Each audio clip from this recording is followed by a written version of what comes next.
C'est vraiment une bonne question. Comment un enfant peut trouver son chemin si le parent a trouvé le sien ou pas, en gros?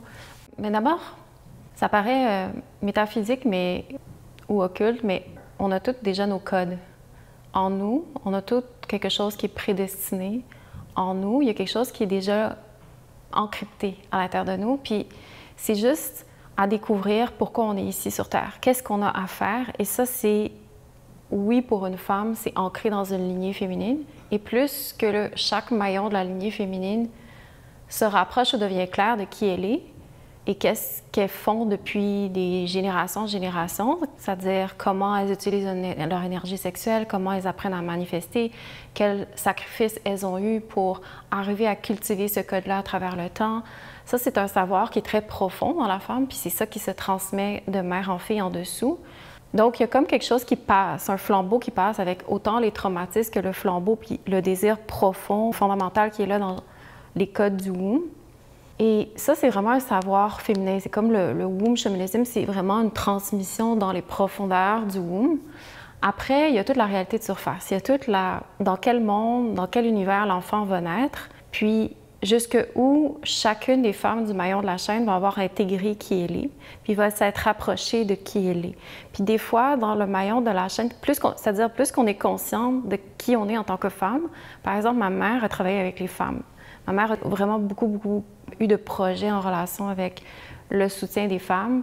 Puis ma grand-mère, c'était un peu quelque chose qui était là aussi. Donc, il y avait déjà quelque chose qui était tracé. C'est comme une lignée de femmes qui font des choses et qui se transmettent. Donc, et souvent, c'est la maladie qui se transmet, c'est les patterns qui se transmettent, même qu'on le voit physiquement, les symptômes. Mais en dessous, il y a un potentiel qui est transmis. Donc, plus que la femme, souvent, les femmes qui sont les plus sensibles de la lignée féminine vont avoir cette capacité-là à aller déterrer ce savoir-là. Donc, plus qu'une femme fait ce travail pour elle-même, qu'elle apprend à revenir dans son corps, puis à ressentir, puis à écouter, ce qui n'est pas facile et ce qui est vraiment un chemin, parce qu'il y a beaucoup de choses qui sont par-dessus, beaucoup d'inflammation, beaucoup de fantaisie, beaucoup de projections de « ah, je pourrais faire ci, je pourrais faire ça », donc beaucoup d'imagination, de fantasmes sur qui on est supposé être, quand en fait, on a des codes très précis sur quel genre d'archétype on est, quel genre de femme on est, comment on a utilisé notre énergie sexuelle depuis des générations en générations, ce qui fait que on a un type de couleur qui est à respecter, puis à actualiser et à délivrer le potentiel au service de la vie. Sauf que ça, c'est pas facile parce qu'il y a plein de crap par-dessus, il y a plein de confusion, il y a plein de projections. Je voudrais être ci quand en fait, je suis vraiment faite pour faire ça. Donc, il y a beaucoup de conditionnements, de déconditionnements à avoir pour toucher on équipe, puis respecter on équipe. Puis la femme, elle a vraiment du mal à respecter la nature de son essence, la nature de son karma, la nature. Les femmes veulent toutes des portes ouvertes partout pour être capables d'aller soutirer toutes les opportunités qu'elles peuvent avoir dans ce monde, pensant que ça, c'est la solution pour rester safe. Mais ça, c'est l'antipode d'être capable de cultiver son énergie féminine. C'est l'antipode d'être capable de cultiver son power. Parce que quand tu gardes des portes partout, tu es un peu comme... j'allais dire la prostituée, mais même la prostituée, quand elle décide de s'aligner, ça devient vraiment un pouvoir, mais c'est comme si c'est un vaisseau avec plein de trous partout, plein de portes, il y a plein de choses qui peuvent rentrer puis sortir. Donc, la femme, en fait, est juste prise dans un million de possibilités puis elle n'est jamais capable de se déposer puis rester puis découvrir c'est quoi son essence.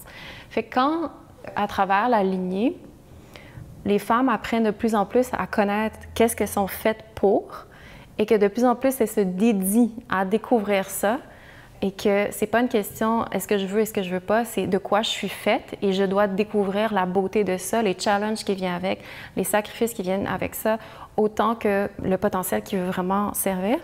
Fait que plus qu'une femme se rapproche de ça, plus qu'elle transmet de l'espace pour la génération suivante. C'est ça qui s'est passé avec ma fille, c'est-à-dire moi, je savais très jeune que j'avais fait le tour de beaucoup de choses. Je me souviens, j'avais comme 18 ans, 19 ans, j'avais eu des relations quand même importante, sérieuse, de plusieurs années. J'avais comme exploré tout ce que tout le monde explore. J'avais fait des trucks, j'avais fait beaucoup de voyages, comme des petits voyages, des grands voyages. J'avais travaillé, j'avais eu de l'argent.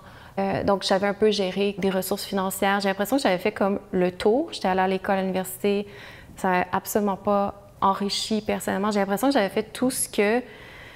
J'avais fait des choses extrêmes, là, des voyages extrêmes. J'avais comme... Puis je cherchais... Puis pour moi, c'est comme, OK, bien la suite, ça doit être dans la poursuite d'avoir une fille, en fait. Parce que je vois pas c'est où sinon que ça doit se passer. Puis, je savais très, très, très profondément qu'il y avait quelque chose qui était au-delà de juste « Ah, on va faire un enfant, ça va être agréable » ou je sais pas. Non, non, c'était comme si en dessous, il y a un appel plus profond à un DCA, quelque chose qui doit être fait pour une raison précise. À ce moment-là, c'était inconscient, mais à un niveau profond dans mon womb, c'était très, très, très, très clair. Je poursuis quelque chose et dans mon système, en dessous, je savais que c'était ça que je créais. Puis après, Maëva, quand elle a commencé à être, disons, un peu plus vers 5-6 ans, c'était très, très clair qu'elle n'était pas comme les autres. Puis vraiment, en fait, à la naissance, c'était vraiment clair qu'elle n'était pas une personne comme les autres. Puis pour moi, ça me touchait parce que j'étais comme « Oh, ce que j'ai vraiment voulu désirer, ou le désir qui m'habite, qui est beaucoup plus grand que moi, je le voyais dans sa forme à l'extérieur de moi, qui reflétait la puissance de mon désir à moi. J'ai comme « OK, ça, c'est pas une joke. Les wombs, on est des créatrices de ce qu'on veut, de notre désir, de notre réalité, puis on peut pas fucker avec ça. On a vraiment une responsabilité, puis c'est comme si ça me rattrapait, parce que des fois, on doute ou, je sais pas, dans la vie, on se perd. Puis là, non, j'avais vraiment comme quelqu'un qui n'était pas comme les autres. Puis c'était juste une extension de moi. C'était, OK, si je fais pas mon travail plus profondément, elle pourra jamais cultiver sa sensibilité. Elle va être obligée de travestir et compenser son hypersensibilité. Et puis souvent, c'est ça qu'on voit, c'est que les femmes qui prennent beaucoup de drogue ou qui sont dans des excès, souvent, c'est des hypersensibles qui ne sont pas capables de coper avec leur sensibilité, leurs dons, donc ils vont s'anesthésier. Puis là, je me suis dit, OK, mais c'est sûr que si je ne fais pas, moi, ce travail-là, c'est ça sa direction, c'est sûr, parce qu'elle ne sera pas capable d'être normale. Elle pourra pas, quand je dis pas capable d'être normale, c'est pas négatif, c'est vraiment, elle ne pourra pas faire semblant d'être une personne comme les autres. Non, elle a une hypersensibilité, elle a des dons. C'est pas pour dire qu'elle est spéciale non plus, c'est juste, il y a quelque chose qu'il va falloir qu'elle apprenne à développer. Puis le monde, les filles, les femmes qui sont plus sensibles que les autres doivent avoir un lifestyle ou un endroit ou des safe pour développer cette sensibilité-là, comprendre.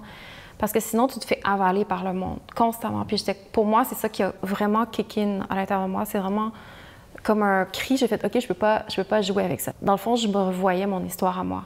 C'est comme, OK, mais moi, j'ai pas reçu ça. Donc, si je prends pas ça en main, je fais juste continuer, perpétuer le karma de notre lignée, parce que ça a été aussi l'histoire de ma mère. Ma mère, c'était vraiment quelqu'un d'extrêmement sensible, qui a juste été aucunement capable de dealer avec toute la profondeur et la puissance et du désir de notre lignée et comment ce désir-là, il est ancien. Et c'est vraiment un code de womb qui sont supposés de créer des lignées de femmes qui savent exactement comment perpétuer des lignées de femmes qui préservent un type de féminité. Puis, moi, je commençais à devenir constante, donc c'est à moi de faire ce travail-là. C'est ça qui a initié mon chemin de guérison. C'est ça qui a initié tout ce feu-là, c'est ça qui a initié tout le chemin qui s'ouvre. Puis pourquoi je suis avancée dans ce chemin-là, c'est que je ne peux pas, en tant que mère, laisser une fille ne pas avoir toute sa protection. Et la protection, c'est pas en compensant, en donnant n'importe quoi autour qu'il faut, c'est dans une transmission du womb. C'est ça le womb shamanism, c'est je te donne un savoir qui est transmis parce que je l'ai libéré d'abord à l'intérieur de moi pour que elle ait l'espace pour le cultiver et le faire évoluer encore plus loin, en fait, de faire mûrir ce savoir-là ancien et que ça devienne vivant pour elle et qu'elle passe pas tout son temps, toute sa vie à essayer de déconditionner, de déconstruire n'importe quel conditionnement socio-culturel ou tous les traumatismes, qu'elle passe pas toute sa vie avec ce fardeau-là, à démêler ce fardeau-là pour avoir un petit moment où est-ce qu'elle commence à avoir un peu de clarté en elle-même. C'est comme, non, la responsabilité d'une mère, c'est que l'enfant, dès le début, peut toucher à ça et que son énergie sexuelle et créative est dédiée à faire évoluer et que ça ne soit pas juste du rattrapage. On s'est fait donner une vie pour savoir, OK, qu'est-ce que j'ai à faire dans cette vie? Fait que si je passe ma vie à démêler les nœuds, j'ai pas la chance de donner toute l'expression de qu'est-ce que le potentiel vit à l'intérieur de moi. Fait que quand on est consciente de ça, on est capable de, dans le dessin de la lignée, de faire avancer les choses à un niveau plus conscient. Fait que pour moi, c'est ça que j'avais à cœur, c'est qu'elle a un safe space pour aller à l'école de la femme en elle-même et qu'elle soit pas juste en bataille avec elle-même, puis en résistance avec elle-même, puis qu'elle puisse s'aimer dans ce qu'elle découvre. Puis c'est là que tout prend son sens, que Origin prend tout son sens.